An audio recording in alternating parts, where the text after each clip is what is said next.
All right, the 35 senators and 70 representatives who occupy the seats in the Idaho State House are tasked with overseeing nearly $1.7 billion worth of education funding for the Gem State's public schools. But how much education do our elected officials have in Boise?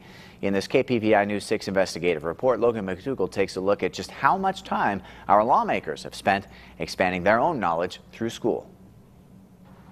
$16 million. That's the sum each individual legislator in Boise is tasked with shepherding for schools under the watch of Idaho's state government. As these lawmakers weave through the controversies involving education in the Gem State, from Students Come First to now Common Core, just how much time have each of the legislators of the 2014 session spent inside a classroom? According to lawmakers' biography page on legislature.idaho.gov, as a whole, the Idaho Senate boasts 1 medical doctor, 5 law degrees, 7 masters, 12 bachelors, 1 associates, 6 senators having attended some type of post-secondary schooling, and 1 high school graduate. Meanwhile, in the House, we find 1 doctorate, 3 medical doctors, 6 lawyers, 10 masters, 21 bachelors, 6 associates, 11 attended, and 4 high school graduates. To figure an average for both the House and the Senate, we assigned a numerical value to each level of education. 0 for a high school diploma, 1 for having attended some type of post-secondary education, 2 for receiving an associate's degree, 3 for a bachelor's, 4 for a master's or law degree,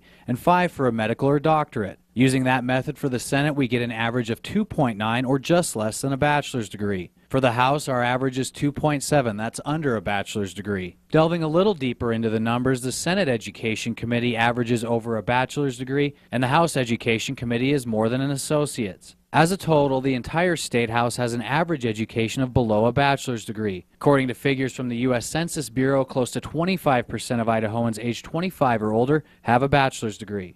Logan McDougall, KPVI News 6. So to put the numbers into perspective, the 2012 census data shows that out of all Idahoans 25 years or older, 88% have graduated high school. The House of Representatives has a similar number, and the Senate is even higher at 94%. About a quarter of Idahoans has a bachelor's degree, while that number is significantly higher for senators at 71% and representatives at 59%. And then 37% of senators and 29% of representatives have graduate degrees, compared to a statewide average of 8%. Now, not all representatives and senators were included in our look, as they either had incomplete information or no information at all on their biography page. Others had education that was difficult to assign a numerical value to, so we chose to focus on only those who had received an education or received a degree or diploma from a traditional public or private institution. Now, you can look up your own lawmaker, and you can find a list over at kpvi.com.